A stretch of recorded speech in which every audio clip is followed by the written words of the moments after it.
Hello students, welcome to JE classes Meerut. मेरा नाम है आशुतोष और आज हम सब्जेक्ट स्टार्ट करने जा रहे हैं रेफ्रिजरेशन एंड एयर कंडीशनिंग, जिसको शॉर्ट में आरएसी भी कहा जाता है। ठीक है, इस सब्जेक्ट के अंदर हम रेफ्रिजरेशन के बारे में पढ़ेंगे। सबसे पहले रेफ्रिजरेशन होता क्या है, उसकी यूनिट क्या होती है, कितने प्रकार का रेफ्रिजरेशन होता है, कितने प्रकार से हम इसको अलग अलग तरीके से रेफ्रिजरेशन को कर सकते हैं, टाइप्स ऑफ रेफ्रिजरेशन, और अलग अलग साइकिल्स आएंगी कि किन किन साइकिल पे बेस्ड रेफ्रिजरेशन होता है। जैसे वीसीआरएस साइकिल होती है, वेपर कंप्रेशन रेफ्रिजरेशन सिस्टम, और आपकी एयर रेफ्रिजरेशन साइकिल होती है जिसको हम गैस रेफ्रिजरेशन साइकिल ही बोलते हैं। या फिर हम बात करेंगे आगे बढ़ते हुए आर वीएस के बारे में। ठीक है, वेपर एब्जॉर्प्शन सिस्टम के बारे में। जैसे ही रेफ्रिजरेशन साइकिल्स हमारी समाप्त हो जाएंगी, उसके बाद हम एसी की तरफ शिफ्ट हो जाएंगे, एयर कंडीशनिंग के बारे में बात करेंगे। ठीक है, तो सबसे पहले समझते हैं व्हाट इज रेफ्रिजरेशन। देखिए भाई, रेफ्रिजरेशन, सभी के घर में फ्रिज लगा हुआ होगा। हम अपने इस्तेमाल के लिए, खाने को ठंडा करने के लिए या फिर खाने को एक रिक्वायर्ड टेम्परेचर पे बनाए रखने के लिए रेफ्रिजरेशन का इस्तेमाल करते हैं। रेफ्रिजरेशन सिर्फ घर के फ्रिज तक ही सीमित नहीं होता, बड़े बड़े कोल्ड स्टोरेज होते हैं जिसमें फल सब्जियों को रखा जाता है, उन्हें ठंडा करके रखा जाता है। आइसक्रीम वगैरह बनाई जाती है, दुग्ध उत्पादन में इसका यूज होता है, मिल्क प्रोडक्शन में। तो अलग अलग चीजों के लिए अलग अलग तरीके का रेफ्रिजरेशन इस्तेमाल किया जाता है। रेफ्रिजरेशन की हम प्रॉपर डेफिनेशन क्या लिखेंगे? Refrigeration is a process, refrigeration is a process to maintain lower temperature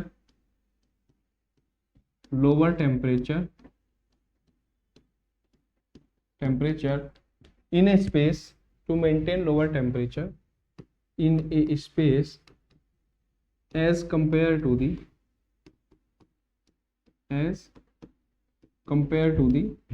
surrounding temperature.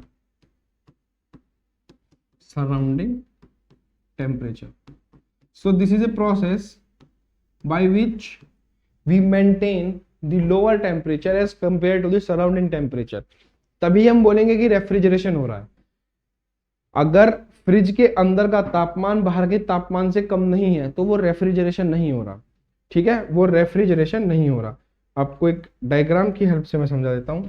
ये मेरा फ्रिज है, दिस इज माई रेफ्रिजरेटर। घर में जो इस्तेमाल होता है refrigerator, this is my refrigerator. बेटा रेक्टिफिकेशन मैं नहीं कराऊंगा, आपको एक एक चीज समझाता हुआ चलूंगा, जस्ट बियर विद मी। इतनी गारंटी मैं दे सकता हूं कि सब्जेक्ट आपके दिमाग में, आपके खून के साथ में बहने लगेगा। ठीक है, बस इतनी गारंटी मैं आपको दे सकता हूं। और एक और चीज, मेरा पढ़ाने का तरीका थोड़ा अलग है। जब तक मैं आपको यहाँ पे बताऊं तब तक आप लिखिएगा मत। मैं पहले एक्सप्लेन करूंगा, आप वीडियो दोबारा रोक के लिख सकते हैं। मैं एक्सप्लेन करता जाऊंगा, आप मेरी सुनते जाइए बस। आप लिखने में टाइम वेस्ट करेंगे, दिमाग में कुछ नहीं घुसेगा। ठीक है, ये कहीं नहीं भागा जाएगा जो लिखा हुआ है। ये आपको क्लास पीडीएफ भी मिलती है, अलग से नोट्स भी प्रोवाइड कराए जाते हैं, और ये आपकी वीडियो रिकॉर्डिंग में तो है ही। ठीक है, तो जब मैं समझा रहा हूं आप समझ लीजिए। यही गलती करते हैं अक्सर बच्चे, बाद में दोबारा रट्टा मारना पड़ता है, याद ही नहीं होता। भाई समझ लोगे ना एक बार चीजों को तो दिमाग में बैठ जाएंगे। ठीक है, ये हमारा फ्रिज है। फ्रिज का अनुप्रस्थ काट है, मतलब क्रॉस सेक्शन एरिया है। ठीक है, इसके अंदर हमारी सब्जियां वगैरह रखी हुई हैं। ये सब्जियां, भगोना, दूध का भगोना वगैरह, ये सब आइटम रखा हुआ है। बेटा खाली कमरे में भी if we put some things या some utensils, some food in open space, खाली कमरे के अंदर भी अगर हम कुछ खाने का सामान रखेंगे तो हर एक चीज ना ऊष्मा उत्पादन करती है, हर एक ही चीज हीट निकलती है हर एक चीज के अंदर से। ठीक है, इस कमरे के अंदर ही मैं मौजूद हूँ, मेरी बॉडी के अंदर से हीट निकल रही है। पंखा मौजूद है, पंखे के अंदर से हीट निकल रही है। पंखा चल रहा है, उसके अंदर फ्रिक्शन आ रहा है, due to that friction it will also exhaust some heat. ठीक है, इससे भी हीट बाहर निकलेगी, दीवारों के कारण हीट आ रही है, तभी तो टेम्परेचर बढ़ता है। इस फ्रिज के अंदर हमने क्या काम किया, खाना रख दिया। अब इसमें से हीट निकलेगी, इस खाने में से हीट निकलेगी, क्या होगा? फ्रिज तो बंद है भाई, फ्रिज तो बंद है, इसका टेम्परेचर बढ़ेगा, फ्रिज का टेम्परेचर बढ़ेगा। तो हमें ऐसा कुछ करना है, और मुझे बाहर का टेम्परेचर जो है मेरा, बाहर का टेम्परेचर है मेरा 30 डिग्री सेल्सियस। ठीक है, मई जून का इसका अप्रैल मार्च अप्रैल का महीना है, 30 डिग्री सेल्सियस टेम्परेचर है। खाना खराब हो जाएगा भाई। खाने के लिए टेम्परेचर कितना रिक्वायर्ड है, मुझे खाने के लिए अंदर टेम्परेचर चाहिए कि फ्रिज के अंदर का टेम्परेचर मेरा 5 डिग्री सेल्सियस रहे। फ्रिज के अंदर का टेम्परेचर 5 डिग्री सेल्सियस रहे, कांस्टेंट रहे। मैंने यहाँ पर एक चीज लिखाई है आपको, देखिए मेंटेन, ये बहुत इंपॉर्टेंट वर्ड है। मेंटेन करना, मेंटेन करना मतलब उसको बराबर बनाए रखना। ऐसा ना हो कि एक बार यहाँ का टेम्परेचर 5 डिग्री सेल्सियस पहुंच गया और आपने फ्रिज बंद कर दिया, मेरे भाई दोबारा बढ़ जाएगा, क्योंकि इन चीजों के अंदर से तो हीट निकलती ही रहेगी, इनके अंदर से तो हीट निकलती रहेगी, तो अंदर का टेम्परेचर दोबारा बढ़ जाएगा। मेंटेन करना किस लिए बोला जाता है, यह एक साइक्लिक डिवाइस होती है। Refrigerator is a cyclic process. Cyclic process मतलब बार बार घूम के आपको एक ही जगह आना पड़ेगा। साइकिल होती है ना, साइकिल का पहिया, साइक्लिक प्रोसेस मतलब साइकिल का पहिया। आप पहिए पे इस जगह से चलना स्टार्ट करो, घूम के वापस यहीं आ जाओगे, फिर दोबारा चलना स्टार्ट करो, फिर इधर से चलना स्टार्ट करोगे, फिर यहीं आ जाओगे, इसलिए इसको साइक्लिक प्रोसेस बोला जाता है। साइक्लिक प्रोसेस वो प्रोसेस होता है जिसमें आप एक पॉइंट से चलना स्टार्ट करें और घूम के वहीं आ जाएं, फिर दोबारा स्टार्ट करें, फिर यहीं आ जाएं, तो साइकिल बना दिया आपने, ठीक है, बार बार वहीं घूमे जा रहे हो। तो रेफ्रिजरेशन एक साइक्लिक प्रोसेस होता है। साइक्लिक प्रोसेस मतलब हमें लगातार इसके अंदर से हीट को निकाल के बाहर भेजना पड़ेगा। हीट को मैं रिप्रेजेंट करूंगा पूरे के पूरे इसमें सब्जेक्ट में क्यू से, क्यू से हीट को रिप्रेजेंट किया जाता है, ठीक है, क्यू हीट, ठीक है, heat taken out, heat taken out from the refrigerator, from the refrigerator. कुछ भी अमाउंट ऑफ हीट, मैंने कहा 1 kilo joule, 2 kilo joule, 0.5 kilo joule या जूल, जितनी भी हीट ये सब आइटम जनरेट कर रहे हैं, इस हीट को जब मैं बार बार लगातार बाहर निकालता रहूंगा कि 1 सेकेंड में मान लिया इन सब ने मिलकर 1 किलो जूल हीट एक्स्ट्रा वो करी बनाई, उस 1 किलो हीट जूल को, उस 1 किलो जूल हीट को मैं बाहर निकालूंगा। कैसे? With the help of refrigerant, with the help of refrigerant. इसके अंदर पाइप्स बनाए जाते हैं, ये पाइप बनाए जाएंगे, इस तरफ से ठंडा रेफ्रिजरेंट अंदर जाएगा, रेफ्रिजरेंट, रेफ्रिजरेंट इन, इधर से अंदर जाएगा और इधर से बाहर आ जाएगा, रेफ्रिजरेंट आउट। अब इन आउट का मतलब क्या है मेरे भाई, ऐसा नहीं है कि बाहर बहता फिर रहा है रेफ्रिजरेंट, नहीं, ये पाइप्स हैं, पाइप के अंदर रेफ्रिजरेंट फ्लो होता है, पाइप के अंदर रेफ्रिजरेंट फ्लो होता है, ठीक है। यहां से रेफ्रिजरेंट अंदर जाएगा और यहां से घूम के क्या होगा, इधर से ठंडा रेफ्रिजरेंट अंदर जाएगा, बहुत ही ज्यादा ठंडा, वो अंदर गया, अंदर गया तो क्या होगा, ये गर्मी उत्पन्न कर रहे हैं सारी चीजें, इनसे हीट लेगा और हीट लेके यहां बाहर आ जाएगा। इसीलिए फ्रिज के आसपास जब आप खड़े होते हो आपको गर्मी महसूस होती है, गर्म हवा महसूस होती है, क्यों? क्योंकि वो अंदर की गर्मी को लेके बाहर आ रहा है बार बार, जितनी गर्मी अंदर बन रही है उसको लगातार, अब ये दोबारा घूमेगा, दोबारा घूम के इधर जाएगा, फिर अंदर, फिर ठंडा हो गया अंदर जाएगा, फिर इधर आया, हीट बाहर छोड़ दी, फिर अंदर गया, फिर हीट ली, फिर बाहर आ गया, तो ये साइकिल में चलता रहेगा, ठीक है। So refrigeration is a cyclic process जिसमें हमें किसी टेम्परेचर को मेंटेन करके रखना होता है। मेंटेन के लिए आपको साइकिल में जाना जरूरी है। माना आप वेट लॉस करने की कोशिश करो, आपने क्या काम करा, अपनी डाइट फिक्स कर ली, जिम वगैरह जाना स्टार्ट किया, तो आपका वेट कंट्रोल हो गया, 60 डिग्री, मतलब मैं कह रहा हूँ 60 किलो पे आ गए आप, 70 kg के लिए 10 किलो घटा के आप 60 kg पे आ गए। अब उसको मेंटेन करने के लिए, वेट को मेंटेन करने के लिए आपको लगातार उसी डाइट पे और उसी रूटीन को फॉलो करना पड़ेगा जिस रूटीन पे आप काम कर रहे हो, ठीक है। अगर आप वो रूटीन छोड़ दोगे तो मेरे भाई वेट दोबारा बढ़ने लगेगा। तो मेंटेनेंस के लिए आपको साइकिल में काम करना पड़ेगा, बार बार बार बार। इसीलिए रेफ्रिजरेटर को एक साइक्लिक डिवाइस माना गया है, ठीक है, cyclic device. Refrigeration, refrigeration is a cyclic process, cyclic process. Generally non cyclic भी रेफ्रिजरेशन होता है, वो भी हम देखेंगे टाइप्स ऑफ रेफ्रिजरेशन में कि कितने प्रकार का होता है। साइक्लिक प्रोसेस होता है, नॉन साइक्लिक होता है, लेकिन जो घरों में इस्तेमाल हो रहा है या इंडस्ट्री में जो इस्तेमाल हो रहा है वो ये रेफ्रिजरेटर है कि एक रेफ्रिजरेशन बना दिया। और अगर मैं रेफ्रिजरेटर ही तो चलो छोटा स्पेस हो गया, मैं किसी भी स्पेस के अंदर एक टेम्परेचर मेंटेन कर, इस कमरे के अंदर, मैंने कहा इस कमरे के अंदर मुझे टेम्परेचर मेंटेन करना है, तो भाई इससे बाहर जो टेम्परेचर होगा, एटमॉस्फेरिक टेम्परेचर जो है, माना 30 डिग्री सेल्सियस बाहर का टेम्परेचर है, इस कमरे का टेम्परेचर 29 डिग्री पे मेंटेन रहे, 28 पे रहे, 27 पे रहे, 26 पे रहे, मैं कहूंगा रेफ्रिजरेशन हो रहा है। As compare to the outside temperature, the temperature of this confined space must be low. ठीक है, बाहर के टेम्परेचर के कंपैरिजन में अंदर के कमरे का टेम्परेचर को लो मेंटेन करना कहलाता है रेफ्रिजरेशन। एयर कंडीशनिंग ये नहीं होता, एयर कंडीशनिंग की बात एयर कंडीशनिंग में करेंगे, वहां पे एक डिफरेंस होता है जिसकी वजह से हम रेफ्रिजरेटर और एयर कंडीशनर को अलग अलग पढ़ते हैं।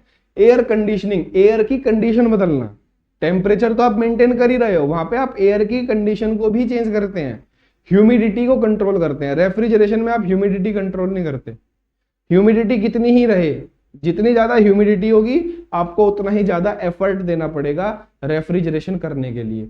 एयर कंडीशनिंग में आप क्या करते हो, आप ह्यूमिडिटी चेंज कर देते हो एयर की। ठीक है, क्यों करते हो? एयर कंडीशनिंग भैया कब यूज होती है? गर्मियों में। गर्मियों में उमस बहुत ज्यादा होगी, ह्यूमिडिटी बहुत ज्यादा होगी, तो आपको कमरे की ह्यूमिडिटी कम करनी पड़ेगी कि कमरे के अंदर जो हवा आए वो डीह्यूमिडिफाइड आए, उसके अंदर ह्यूमिडिटी बिल्कुल भी ना हो, उमस आर्द्रता बिल्कुल भी ना हो। तो हम हवा के अंदर से आर्द्रता भी कम करते हैं और उसका टेम्परेचर भी लो कर देते हैं। ये होती है एयर कंडीशनिंग। और रेफ्रिजरेटर में हम हवा की कंडीशन चेंज नहीं कर रहे, कमरे के अंदर की कंडीशन चेंज नहीं कर रहे। अंदर कुछ भी हो, आपने माना पानी भर रखा है इसके अंदर और आपको पानी का ही टेम्परेचर कम करना है, पानी का ही रेफ्रिजरेशन करना है, तो क्या करोगे भाई? इसके अंदर क्या आर्द्रता खींच लोगे क्या सारी? पानी बाहर निकल जाएगा सारा? नहीं, हम क्या काम करेंगे, बस हमारा मोटिव इतना है कि जो कन्फाइंड स्पेस है इसका टेम्परेचर कम हो जाए बाहर के टेम्परेचर से, तब हम बोलेंगे रेफ्रिजरेशन हो गया। आई होप आपको रेफ्रिजरेशन समझ में आया होगा। अब इस प्रोसेस के लिए, इस टेम्परेचर को कम करने के लिए अलग अलग तरीके का रेफ्रिजरेशन इस्तेमाल किया जाता है, अलग अलग तरीके की साइकिल बनाई गई। जैसे रेफ्रिजरेंट आपने पढ़ा, रेफ्रिजरेंट वो मीडियम होता है जो पाइप्स के अंदर घूमता रहता है रेफ्रिजरेटर के अंदर। कहते हैं ना भैया इसकी गैस खत्म हो गई, आप रेफ्रिजरेटर वाले को कभी बुलाओगे, वो कहेगा भैया गैस खत्म हो गई, ठंडा करना बंद कर दिया इसने फ्रिज ने। वो गैस कुछ नहीं मेरे भाई, रेफ्रिजरेंट होता है, वो रेफ्रिजरेंट होता है। ठीक है, R132 हो गया, R22 हो गया, R32 हो गया, ये रेफ्रिजरेंट होते हैं। पढ़ेंगे आगे चलकर, रेफ्रिजरेंट का चैप्टर है आपके यहाँ, कैसे इनको नामावली दी गई, क्यों किस रेफ्रिजरेंट को कब इस्तेमाल किया जाता है। ठीक है, जैसे कार के अंदर एसी में R134 यूज होता है ज्यादातर, और R22 भी यूज होता है। घरों के रेफ्रिजरेटर में R32 यूज होता है, R134 भी यूज होता है। ठीक है, तो अलग अलग रेफ्रिजरेंट होंगे। और ये पाइप मैंने सिर्फ नोटेशन के तौर पर यहाँ पर दिखाया है मेरे भाई, नोटेशन के तौर पे यहाँ पे दिखाया है। ये पाइप पूरे रेफ्रिजरेटर में घूमे रहते हैं, ऐसे अलग अलग सेक्शन खुले रहते हैं ना, उसके अंदर देखना फ्रिज खोल के, जहाँ से ठंडी ठंडी हवा आती रहती है, वो कुछ नहीं होता, वो ये इसके ऊपर से घूम के आने वाली हवा होती है। आपको हवा ठंडी करनी हो कोई, क्या तरीका है, एक पाइप के अंदर बर्फ रख दो, बर्फ रख के और उसे पंखे के सामने रख दो और पंखा चला दो, आपको जो हवा मिलेगी वो ठंडी मिलेगी। आपको जो हवा मिलेगी वो ठंडी मिलेगी, क्यों? क्योंकि हवा उस पाइप को पार करके जा रही है जिसके अंदर बर्फ रखी हुई है। तो क्या होगा, हवा बर्फ हवा से थोड़ी सी ऊष्मा ले लेगी, बर्फ हवा से हीट ले लेगी उसकी और उसे ठंडी कर देगी, और आगे जाने वाली हवा आपको ठंडी मिलेगी। सेम काम यहाँ पे होता है, ये पाइप घूमे रहते हैं, फ्रिज के अंदर क्या होगा, हवा आती रहती है, उस हवा को इसके ऊपर से होकर गुजारा जाता है। तो वो क्या होगा, वो हवा यहाँ पे आएगी, आके गर्म होगी और इधर वापस चली जाएगी। This is how refrigeration works. ठीक है, तो refrigeration is a process to maintain lower temperature in a space as compare to the surrounding temperature. This is the proper definition of refrigerator. ठीक है, आगे चलते हैं, चलिए टाइप्स ऑफ रेफ्रिजरेटर देख लेते हैं। टाइप्स ऑफ रेफ्रिजरेशन, कितने प्रकार का होता है रेफ्रिजरेशन प्रोसेस?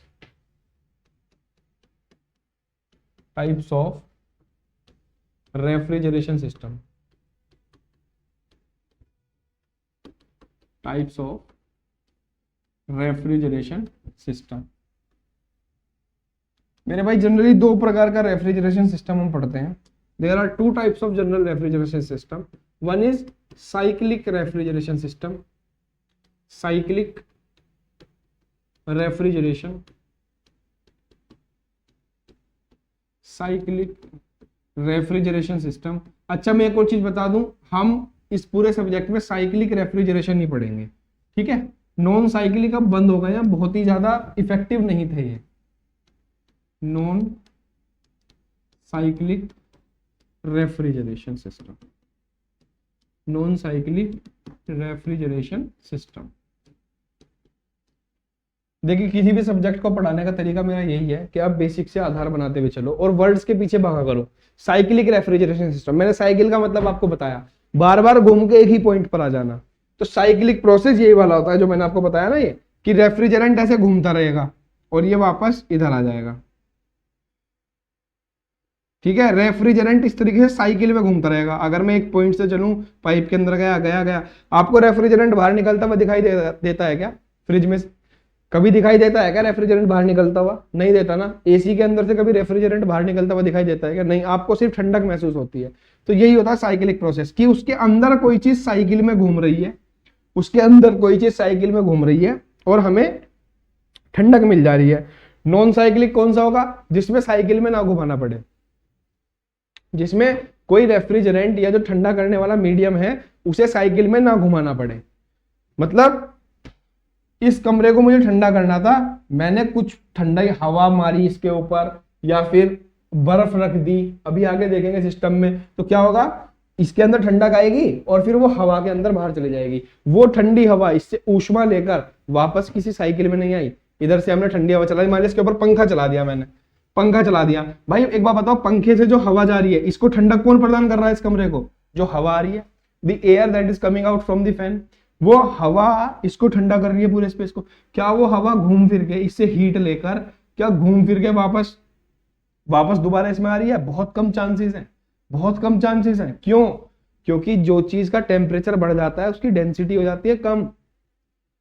जिस चीज का टेम्परेचर बढ़ जाता है, टेम्परेचर बढ़ने के बाद हवा की या गैस की डेंसिटी हो जाती है कम, और लोअर डेंसिटी की चीजें कहाँ जाती हैं? ऊपर की तरफ। तो जब वो हवा हीट ले लेगी ना, वो यहां से ऊपर की तरफ चली जाएगी, और ठंडी चीजों की डेंसिटी होती है ज्यादा, तो वो नीचे बैठ जाएगी। ठीक है, तो गर्म हवा ऊपर चली जाएगी, फिर दोबारा नई हवा आएगी, इसके ऊपर से जाएगी, फिर ऊपर चली जाएगी।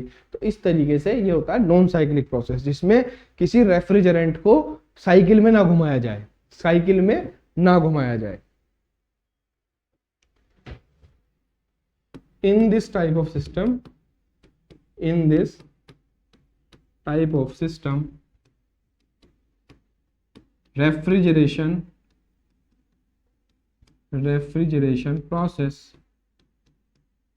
refrigeration process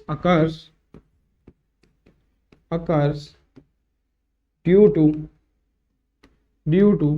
cyclic rotation of the refrigerating medium,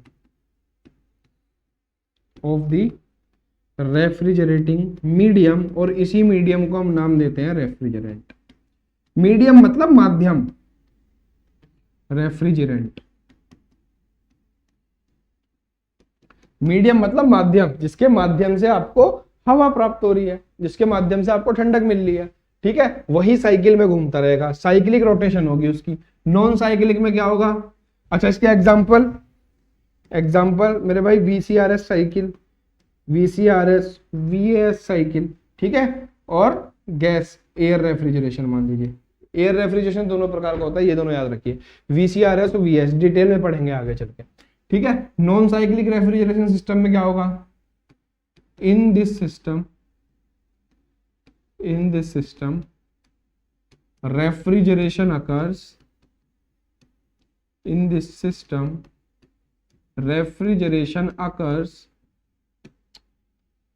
refrigeration occurs due to non-cyclic flow of the refrigerating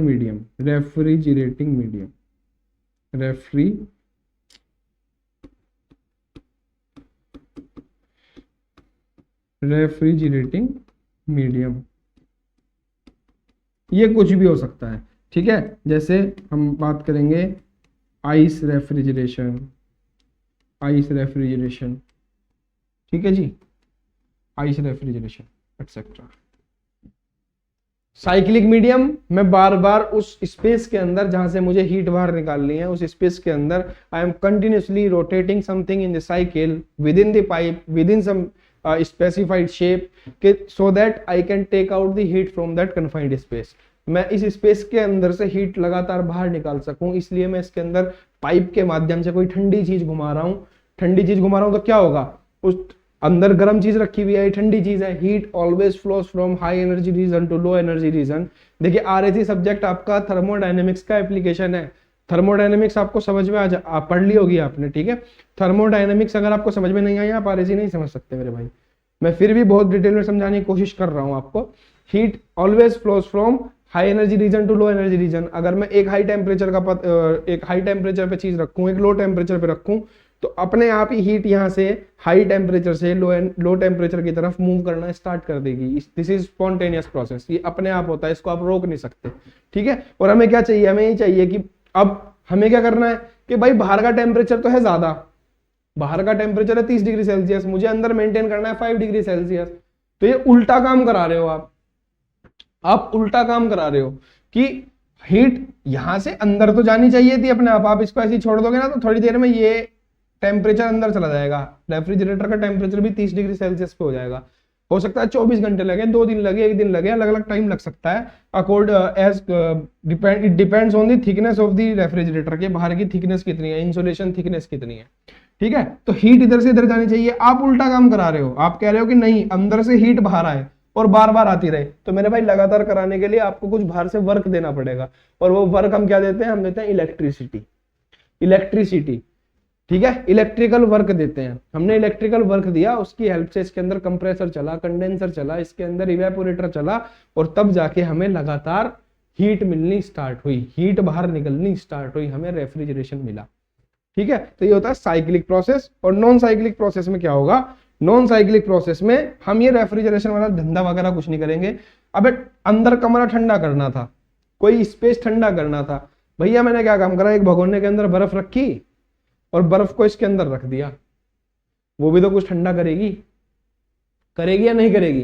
भाई कमरे का टेम्परेचर वैसे कितना है, इस पूरे रेफ्रिजरेटर का टेम्परेचर वैसे कितना है, आपका टेम्परेचर मैंने कहा कि चलो बाहर का 30 है, बर्फ तो 0 डिग्री सेल्सियस पे होगी, बर्फ का टेम्परेचर तो 0 डिग्री सेल्सियस हो गया, बाहर का हो गया 30। अब ये सब आपने गर्म खाना रखा हुआ है, ठीक है, तो गर्म खाने का टेम्परेचर इससे हाई होगा।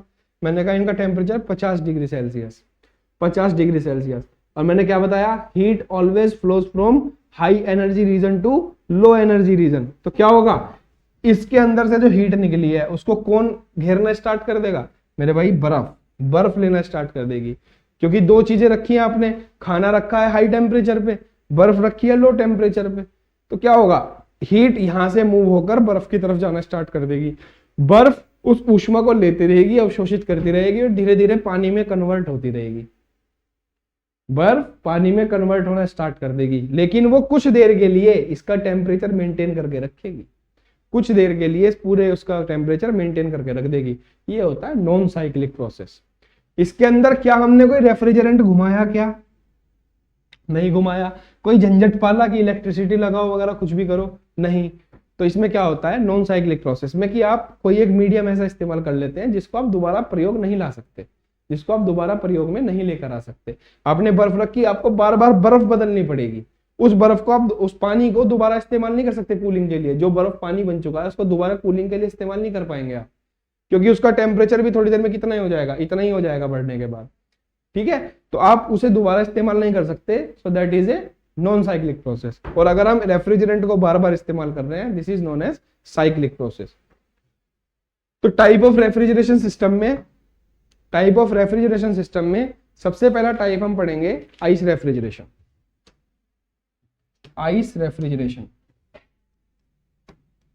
और आइस रेफ्रिजरेशन मेरे भाई कुछ नहीं है, यही है जो मैंने आपको बताया, आइस रेफ्रिजरेशन, बर्फ की सहायता से टेम्परेचर को कम करना, मेंटेन करना, ठीक है। रेफ्रिजरेशन की definition is to maintain the lower temperature as compare to outside temperature.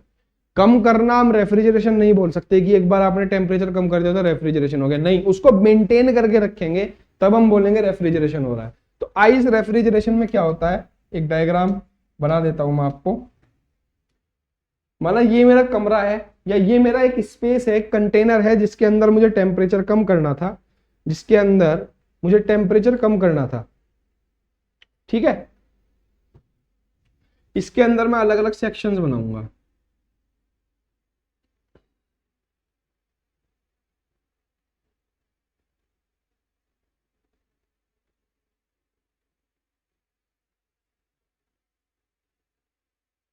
ठीक है भैया, ये अलग अलग सेक्शन मैंने बनाए और इसके ऊपर, इसके ठीक ऊपर मैं यहाँ पे एक ट्रे बना देता हूँ, एक ट्रे बना देता हूँ। इस ट्रे के अंदर क्या हुआ, इस ट्रे के अंदर मैंने रखे हुए हैं बर्फ के टुकड़े, इस ट्रे के अंदर मैंने रखे हुए हैं बर्फ के टुकड़े,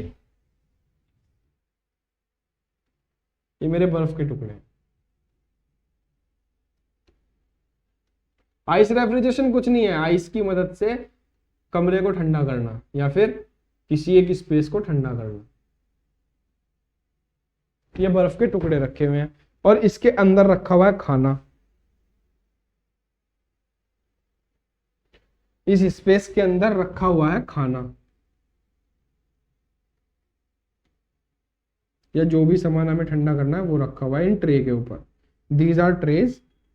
अंडे रखे हुए हैं, अंडे, अंडों को ठंडा करना है फॉर एग्जाम्पल। ये खाना रखा हुआ है, खाने को ठंडा करना है। अगर आप खाना बनाना चाहें मेरे भाई तो ऐसे बना सकते हैं। ये हो गया एक कटोरा, कटोरे के अंदर ऐसे दिखा दीजिए कि हीट बाहर निकल रही है और इसके अंदर कुछ कुछ तो रखा हुआ है, सब्जी वगैरह कुछ रखी हुई है। ठीक है, मेंशन कर दो इसको। डायग्राम, आरएसी के अंदर diagram are very important. RAC subject के अंदर आपको डायग्राम हर एक चीज का बना के आना है। ठीक है, यह है कंटेनर या इंसुलेटेड। अच्छा बेटा, इंसुलेटेड का मतलब क्या होता है, कहां पढ़ा है आपने इंसुलेटर शब्द? एचएमटी सब्जेक्ट पढ़ा होगा आपने, हीट एंड मास ट्रांसफर।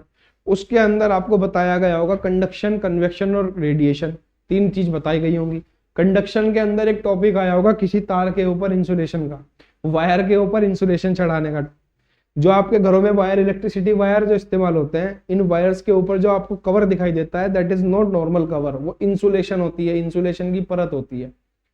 ठीक है, और उसको एक थिकनेस दी जाती है, ऑप्टिमम थिकनेस। ठीक है, क्या होता है कंडक्शन में, क्या होगा, वायर के अंदर करंट बहेगा। जब किसी चीज के अंदर करंट बहेगा उसके अंदर इलेक्ट्रॉन्स मूव करेंगे, उसके अंदर उसकी एंट्रोपी बढ़ेगी और एंट्रोपी बढ़ने के कारण उसके अंदर से टेम्परेचर बढ़ना, टेम्परेचर राइज स्टार्ट हो जाएगा। ठीक है, तो heat should be taken out from the wire, उस वायर के अंदर से हीट को बाहर निकालना जरूरी है। बाहर निकालने के लिए हमने क्या काम करा, अब बाहर निकालने के दो तरीके हैं, कंडक्शन, कन्वेक्शन, रेडिएशन, तीन तरीके हैं हमारे पास। अब मेटल टू मेटल हो रहा है तो कंडक्शन होगा, और कन्वेक्शन कैसे होगा, जब वो हवा के संपर्क में आएगा तो कन्वेक्शन होगा। अब मैं उसकी डिटेलिंग में नहीं जाना चाहता। ठीक है, तो हम क्या करते हैं, उसके ऊपर इंसुलेशन चढ़ा देते हैं। इंसुलेशन का काम होता है हीट ट्रांसफर को रोकना, हीट ट्रांसफर को रोकना। तो आप देखते हैं जब आपका फ्रिज होगा घर के अंदर, जो रेफ्रिजरेटर होगा, उसके चारों तरफ ना इंसुलेशन थिकनेस लगाई जाती है। अब एक थर्माकोल लगा दिया जाता है या कोई और मटेरियल यूज करा जाता है उसके दरवाजों के अंदर, उसकी बॉडी के चारों तरफ, ताकि बाहर की हीट अंदर कम से कम आए।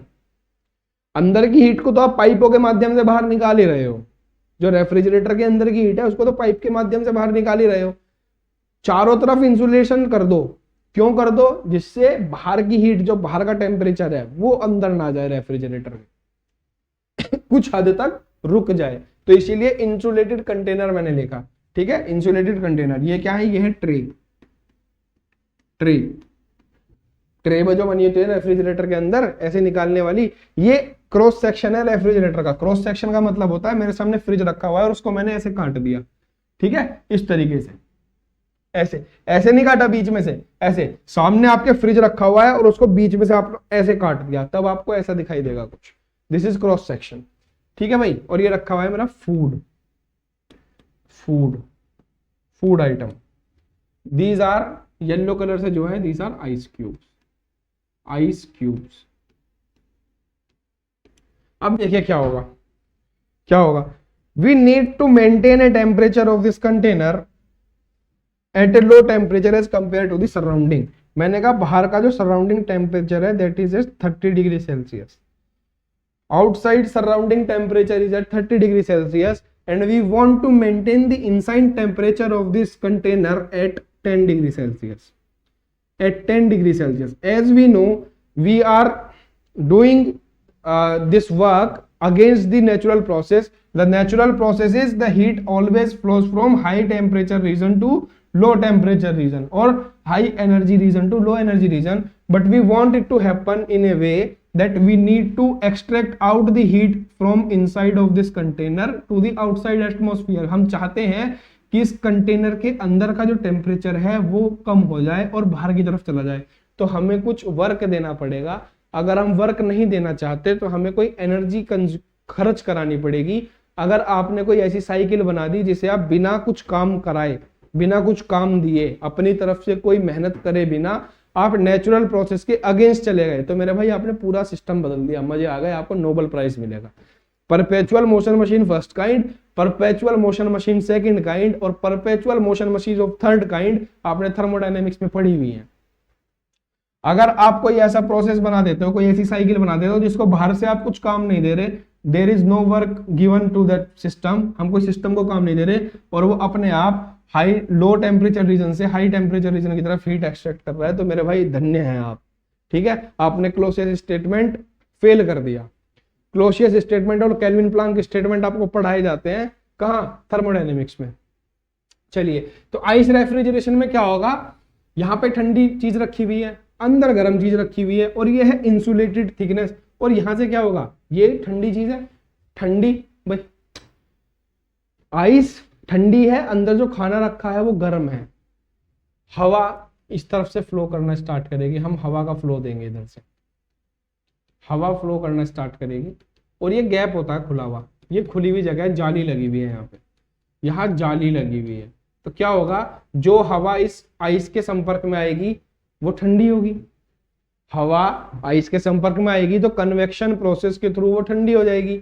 ठंडी होने के बाद मैंने आपको बताया जो चीज ठंडी हो जाती है उसका डेंसिटी बढ़ जाती है, तो ये डेंसिटी बढ़ गई तो भारी डेंसिटी की चीजें नीचे की तरफ मूव करना स्टार्ट करेंगी, नीचे की तरफ मूव करना स्टार्ट करेंगे इस तरीके से, भारी डेंसिटी की चीजें, हवा है ना, हवा मूव करना स्टार्ट करेगी। अब वो इसके संपर्क में आई, माना ये वाला खाना रखा हुआ था मेरा 40 डिग्री सेल्सियस पे, ये 40 डिग्री सेल्सियस पे है, ये मेरा 35 डिग्री सेल्सियस पे है और ये खाना भी मेरा 40 डिग्री सेल्सियस पे। अलग अलग कंटेनर का अलग अलग टेम्परेचर है, अलग अलग कंटेनर का अलग अलग टेम्परेचर, अलग अलग ट्रे का।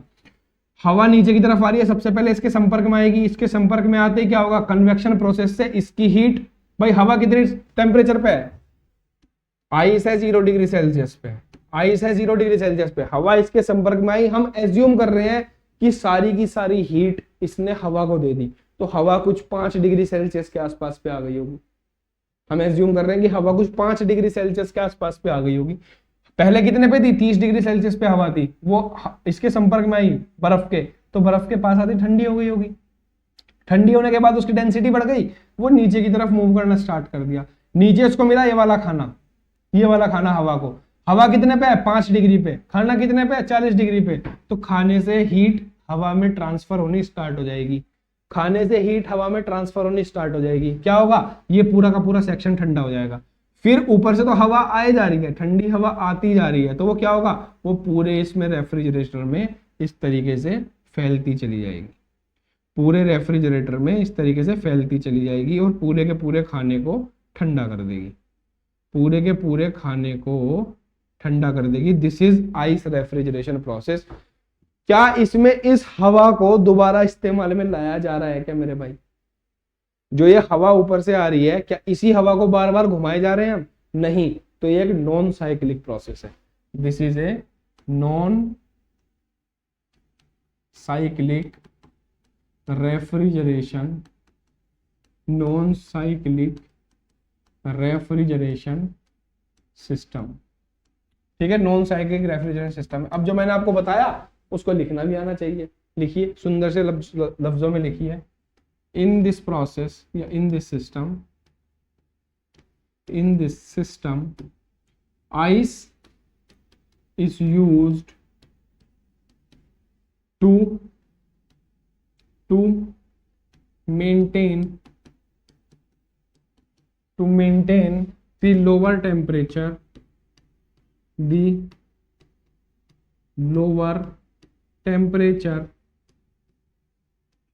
inside a space और कंटेनर। ठीक है, इनसाइड ए स्पेस और कंटेनर। अच्छा, क्या होता है? एक एक चीज को ऐसे ही प्रोसेस में लिखेंगे। The air comes in contact with the ice and gets colder. ठीक है, गेट्स कोल्डर, हवा बर्फ के संपर्क में आई और ठंडी हो गई। Being cold the density of air increases, the density of air increases. Being cold, the density of air increases and it moves towards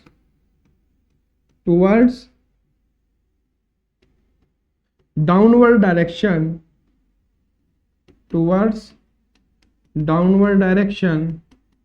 inside the chamber.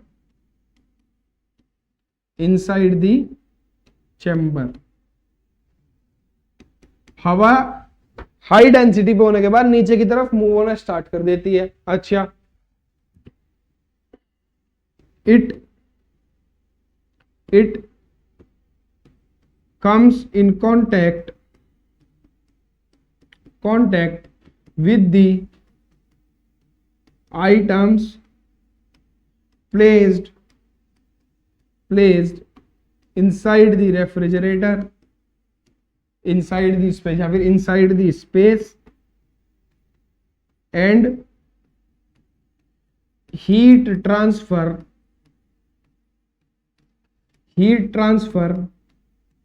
takes place from items to air. ये जो भी सामान इसके अंदर रखा हुआ है ये हवा में हीट ट्रांसफर स्टार्ट कर देता है और हीट इन आइटम से हवा के अंदर जाने लगती है। ठीक है, by this process the item placed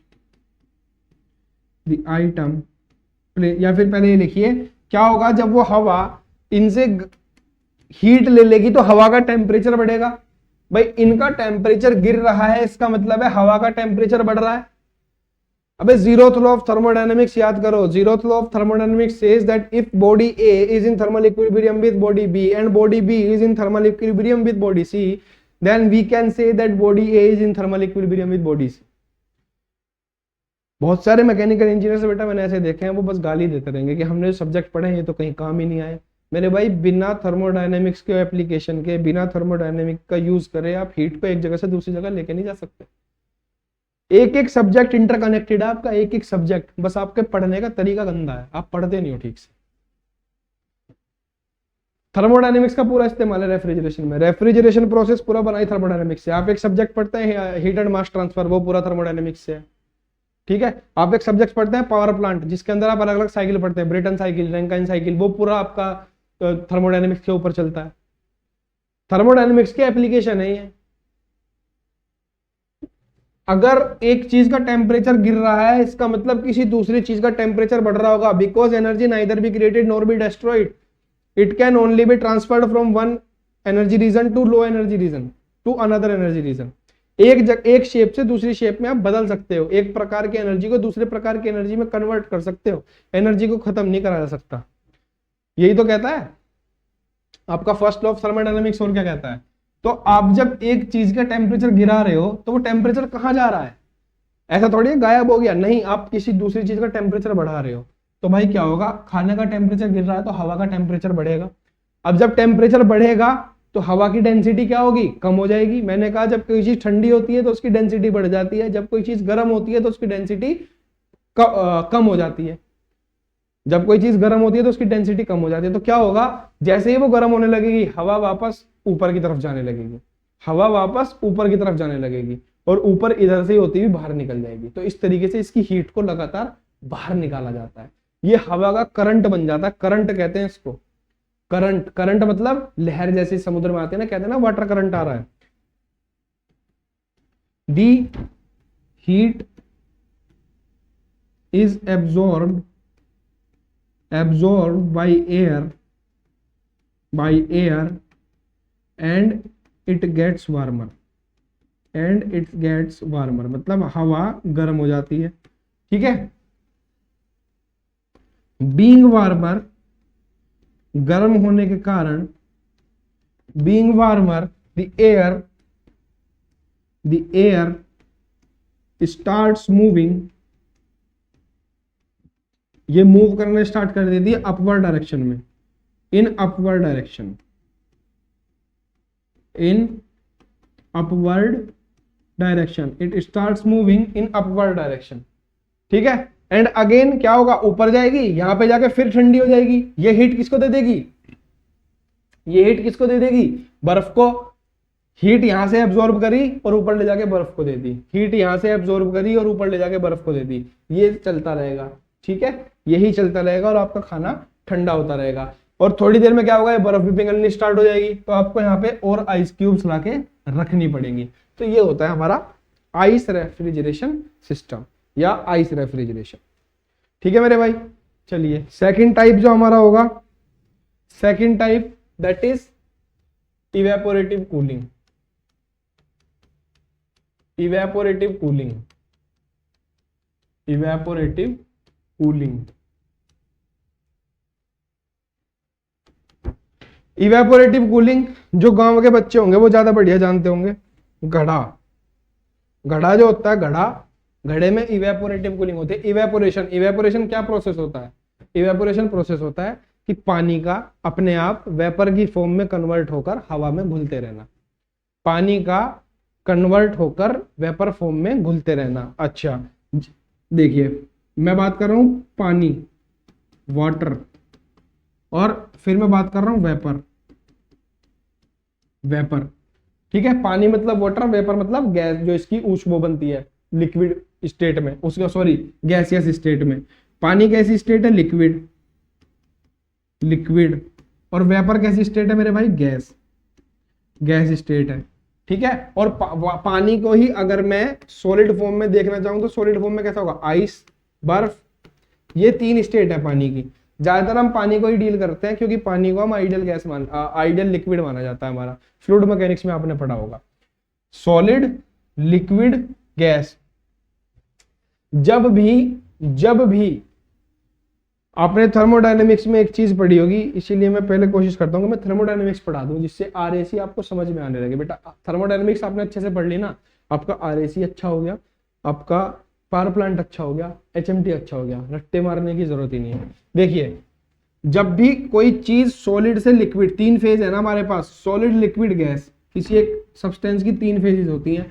जब भी कोई चीज फेज चेंज करती है, फेज चेंज, फेज चेंज, भाई सॉलिड से लिक्विड बना और लिक्विड से गैस बना तो फेज चेंज हुआ, यहां भी फेज चेंज। तो मेरे भाई इसके लिए जो हीट रिक्वायर्ड होती है, फेज चेंज के लिए जो हीट रिक्वायर्ड होती है, उसको हम कहते हैं लेटेंट हीट।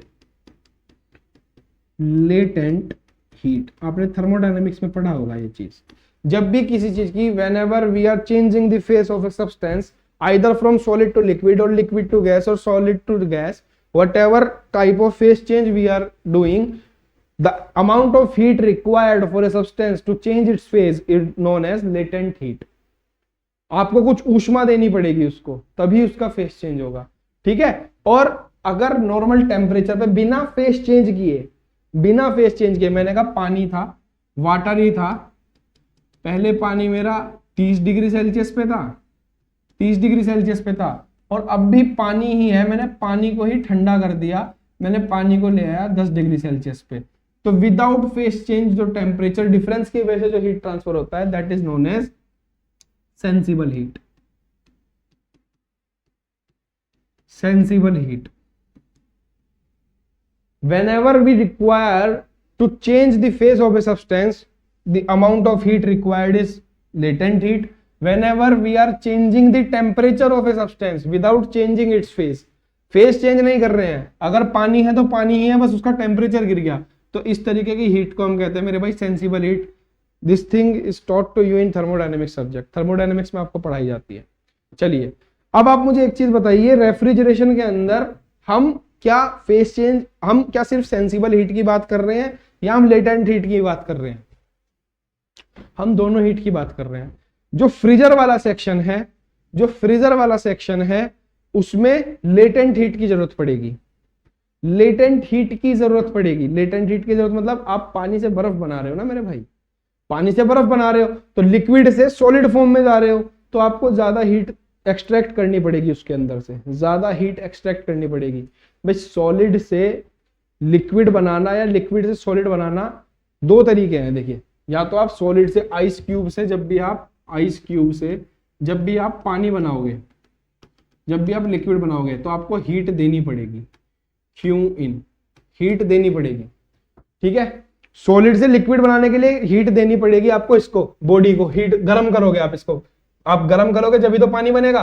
पानी को गैस बनाने के लिए क्या करना पड़ेगा, हीट देनी पड़ेगी, हीट देनी पड़ेगी। तो इस तरफ से इधर को चलेंगे तो आपको हीट इनपुट देना पड़ेगा। अगर मैं कहूं उल्टा, उल्टा करो, ये स्पॉन्टेनियस प्रोसेस है। स्पॉन्टेनियस प्रोसेस उन प्रोसेस को कहते हैं जो अपने आप प्रकृति में घटित हो जाए, आपको कुछ ना करना पड़े, जो अपने आप प्रकृति में घटित हो जाए।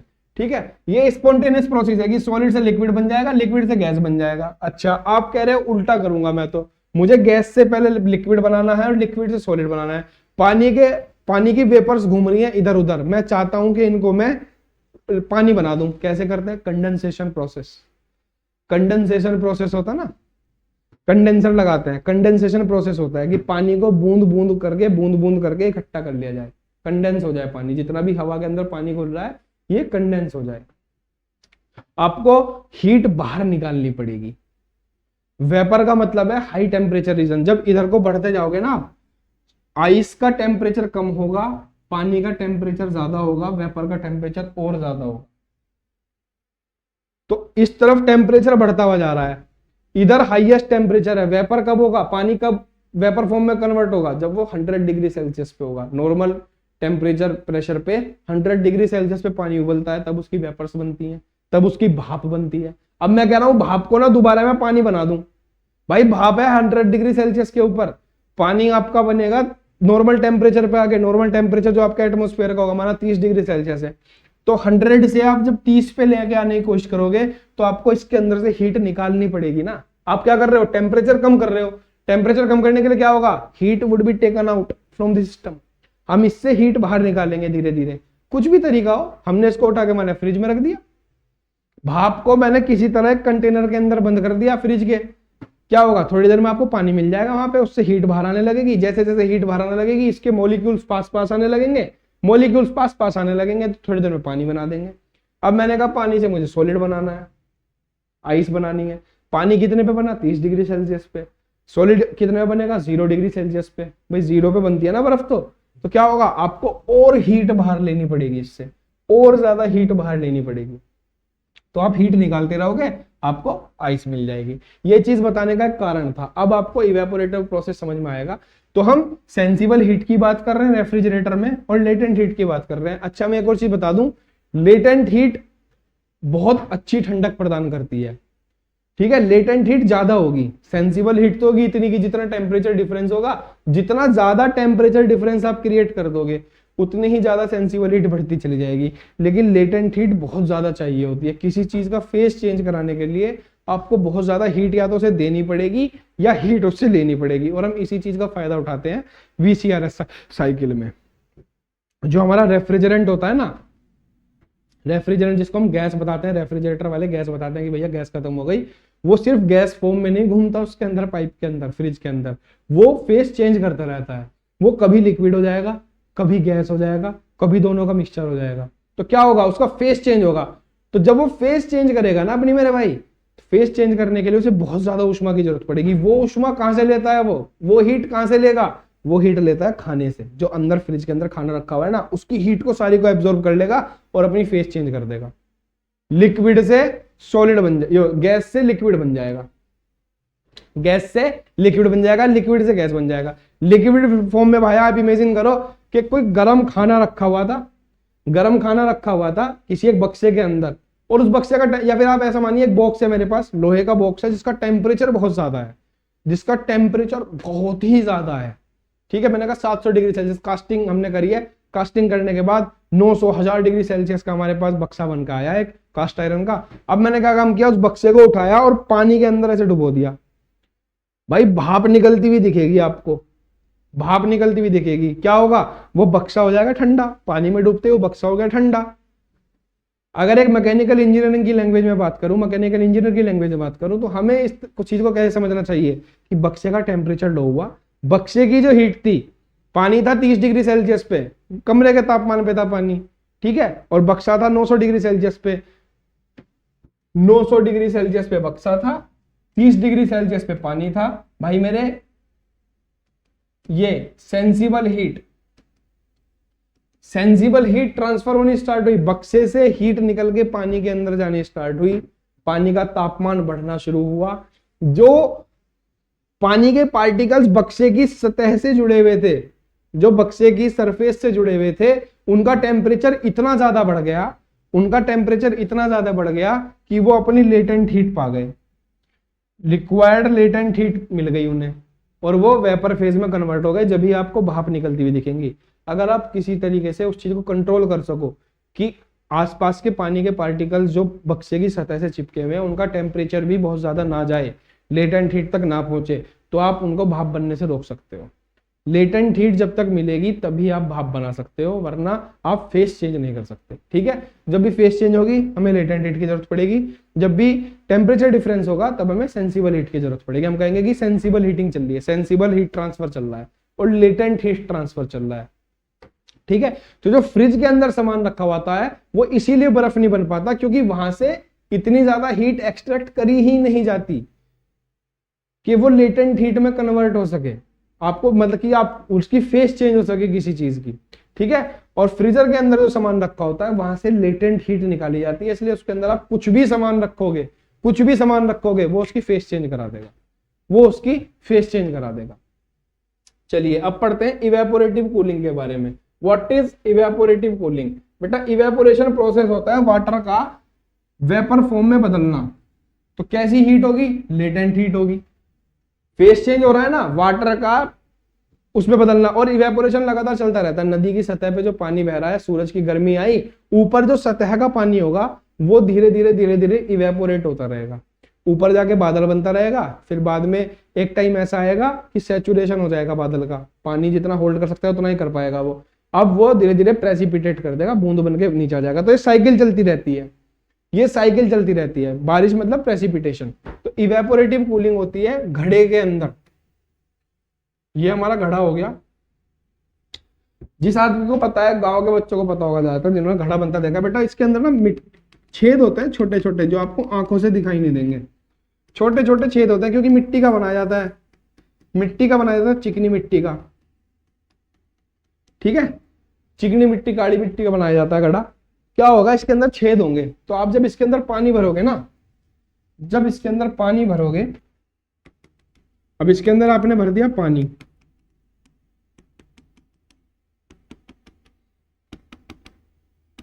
ये आपने भर दिया पानी, ये पानी धीरे धीरे उन छेदों से रिसकर, बहुत ज्यादा अमाउंट में नहीं लेकिन थोड़े थोड़े अमाउंट में पानी उन छेदों के बाहर आने लगता है, पोर्स से, इनको कहते हैं पोर्स, PORES, इनसे बाहर आने लगता है वो। अब वो यहां पे आ गया, इसकी सतह पे आके ऐसे ड्रॉपलेट की अवस्था में इकट्ठा हो गया, बूंद बूंद की अवस्था में, बहुत बड़ी बूंद नहीं बनती लेकिन सतह पे आ जाएगा। अच्छा, इसका सरफेस एरिया इतना ज्यादा बढ़ जाता है, पानी का सरफेस एरिया इतना ज्यादा बढ़ जाता है कि ये इवेपोरेट होने के लिए तैयार है। इवेपोरेशन क्या बताया मैंने? बाहर से हीट लेकर लिक्विड का वेपर फॉर्म में चेंज होना। इवेपोरेशन, वेपर फॉर्म में चेंज होना, भाप बनना, पानी का भाप बनना। तो भैया क्या होगा, ये बाहर से हीट लेगा, एटमॉस्फेयर से थोड़ी सी हीट लेगा और बची कुची हीट लेगा अंदर के पानी से। ये दोनों तरफ से हीट लेता है, थोड़ी सी हीट लेगा बाहर से एटमॉस्फेयर से और थोड़ी सी हीट लेगा अंदर पानी से, और ये इवेपोरेट हो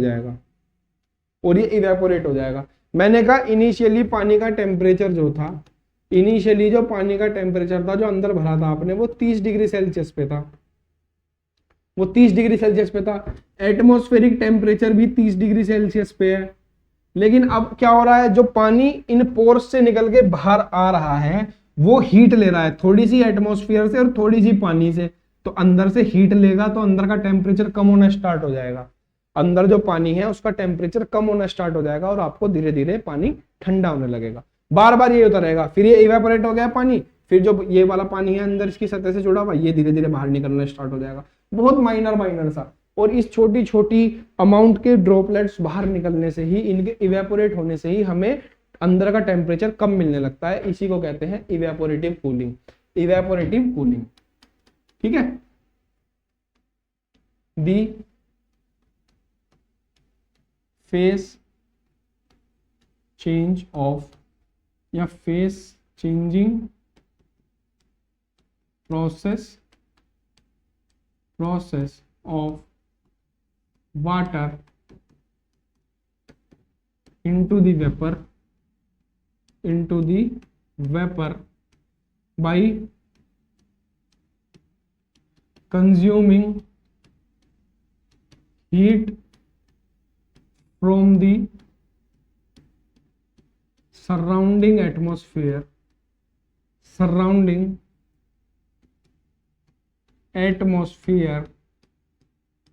is called evaporation,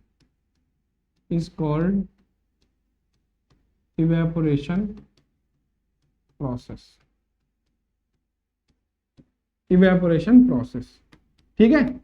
पानी का आसपास के सराउंडिंग से टेम्परेचर लेकर खुद के फॉर्म को चेंज करना is known as evaporation process. ठीक है। Evaporative cooling,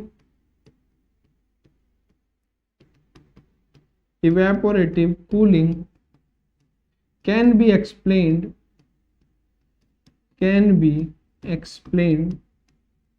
with the pot example, pot घड़ा, with the pot example। the water droplets comes out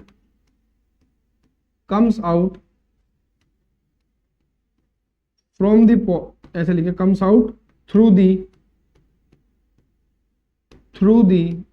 pores, pores, pores, छेद, छोटे छोटे छेद, through the pores of the pot। these droplets absorbs heat from the atmosphere and from the water inside the pot,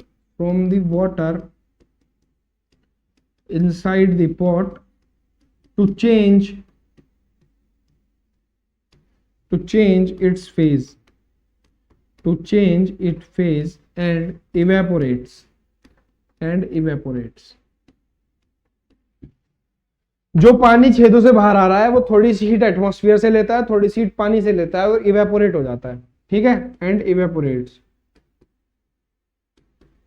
due to this evaporation the temperature of water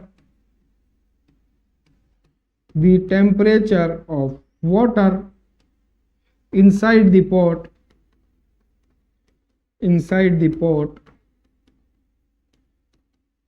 get reduced, घट जाता है, temperature घट जाता है और हमें ठंडा पानी मिलने लगता है। ठीक है। एग्जाम्पल और क्या होंगे इवेपोरेटिव कूलिंग के? आप रेस लगा रहे हो, रेस लगाते लगाते हमारी बॉडी भी तो हीट बना रही है, हमारी बॉडी भी तो हीट जनरेट कर रही है। ठीक है। सर्दियों में हम क्या करते हैं, गर्म कपड़े पहन लेते हैं तो जो शरीर से हीट जो बाहर जा रही है वो निकलनी कम हो जाती है, वो रुक जाती है कपड़ों के असर में। वही तो होता है इंसुलेशन। इंसुलेशन की थिकनेस बढ़ा दो, जितनी मोटी जैकेट पहनोगे उतनी ही कम ठंड लगेगी। क्यों? क्योंकि शरीर से जो हीट जनरेट हो रही है वो एटमॉस्फेयर में नहीं जाएगी, वो यहीं रुकी रहेगी शरीर के आसपास। ठीक है। इसी को इंसुलेशन बोलते हैं। आप गर्मी में रेस लगा रहे हो, गर्मी में आपको क्या चाहिए? गर्मी में मन करता है कपड़े उतार कर फेंक दो सारे। क्यों? क्योंकि आपको हीट ट्रांसफर रेट बढ़ाना होता है कि शरीर से जल्दी जल्दी हीट बाहर निकले यार, जो भी बन रही है थोड़ी बहुत जो भी है। पंखा चला दिया, हवा आ गई। फोर्स्ड कन्वेक्शन और फ्री कन्वेक्शन पढ़ते हो ना एचएमटी में, एक एक चीज इंटरकनेक्टेड होगी बेटा। फ्री कन्वेक्शन में ऐसे ही खड़ा हो गया, ठीक है, बस जितनी हीट अपने आप जा रही है हवा में जा रही है बॉडी के अंदर से निकल निकल के।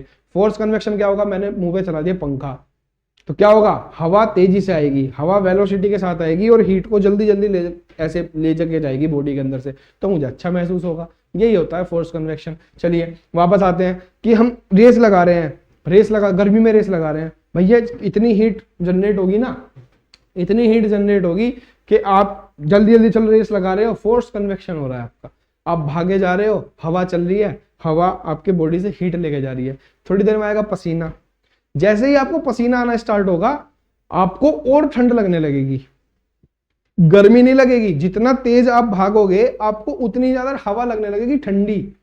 क्यों? क्योंकि आपका जो पसीना बॉडी सरफेस पे आया ना, पोर्स से निकल गया, हमारी खाल के अंदर भी तो छोटे छोटे छेद हैं, खाल के अंदर भी तो छोटे छोटे छेद हैं। वो पसीना क्या काम करता है, पसीना है लिक्विड फॉर्म में, अब वो हमेशा तो बॉडी पे रुकेगा नहीं, आप जब भाग रहे हो तो उससे हीट ट्रांसफर होगी। पसीने का टेम्परेचर ज्यादा है, हवा का टेम्परेचर कम है, पसीने से हीट ट्रांसफर होगी किसमें, हवा के अंदर, और वो इवेपोरेट हो जाएगा। जब वो इवेपोरेट होगा, वो थोड़ा सा टेम्परेचर तो ले रहा है हवा से, थोड़ा सा आपकी बॉडी से टेम्परेचर लेके इवेपोरेट होगा, तो आपकी बॉडी के उस एरिया को जहां से पसीना इवेपोरेट हो रहा है, आपकी बॉडी के उस एरिया को ठंडा लगेगा।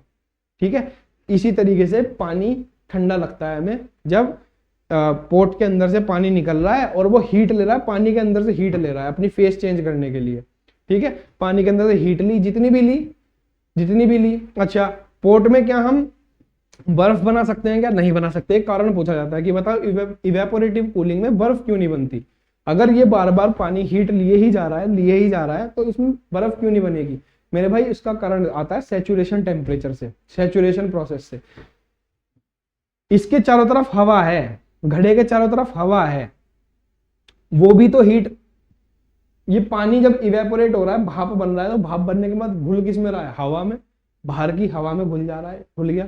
थोड़ी देर में क्या होगा, इसके आसपास की जो हवा है ना, उसमें पानी की मात्रा बहुत ज्यादा हो जाएगी, इतनी ज्यादा हो जाएगी कि अब वो इससे ज्यादा पानी सोख नहीं सकती, इससे ज्यादा पानी को अपने अंदर रोक के नहीं रख सकती वो हवा। तो क्या होगा, उस थोड़े टाइम के बाद ये हीट ट्रांसफर बंद हो जाएगा। ये टेम्परेचर अगर इनिशियली 30 था, आपको 25-22 तो मिल सकता है, लेकिन 0 डिग्री सेल्सियस नहीं जा सकता कि भाई साहब हीट ट्रांसफर चलता ही रहे, नहीं, ऐसा पॉसिबल नहीं है। एक टाइम ऐसा होगा जब इसके आसपास की हवा चारों तरफ सैचुरेट हो जाएगी और आपको इवेपोरेटिव कूलिंग की मदद से तो आपको बर्फ नहीं मिलेगी इसके अंदर। ठीक है, फिर क्या होगा, हीट ट्रांसफर बंद हो जाएगा, इसका हीट ट्रांसफर बंद हो जाएगा। So that is the reason we can't get ice inside a pot using the evaporative cooling। ठीक है, वहीं आप अगर समुद्र के आसपास जाओगे या किसी नहर नदी के आसपास जाओगे तो आपको हवा ठंडी लगने लगती है, वो भी इवेपोरेटिव कूलिंग की वजह से ही है, क्योंकि पानी के पार्टिकल्स गर्मी लेकर कहाँ आ रहे हैं, भाप बनकर घुल जा रहे हैं हवा के अंदर, तो वहां पर आपको हवा भी महसूस होगी, साथ में हवा के साथ साथ पानी महसूस होगा अपने चेहरे पर, तो आपको लगेगा, उमस तो ज्यादा लगेगी, लेकिन हवा एज कंपेयर टू वहां बाहर के बजाय ज्यादा ठंडी महसूस होगी। ये सब इवेपोरेटिव कूलिंग की वजह से ही होता है। चलिए नेक्स्ट आता है liquid gas refrigeration. Liquid gas refrigeration मेरे भाई, इसमें एक बहुत अच्छा नाम दिया जाता है, nitrogen, N2, liquid gas refrigeration, N2। ठीक है, नाइट्रोजन इज यूज्ड, नाइट्रोजन का इस्तेमाल किया जाता है, nitrogen is used in this process. आपको बताऊं, नाइट्रोजन का बॉइलिंग टेम्परेचर भी माइनस में है। हमारा पानी तो 0 डिग्री सेल्सियस पे जाके जम जाएगा, अगर माइनस में लेकर जाएगा तो बहुत सॉलिड हो जाएगा। नाइट्रोजन माइनस में उबलती है, तो इसलिए इसका यूज क्रायोजेनिक उसमें करा जाता है, क्रायोजेनिक।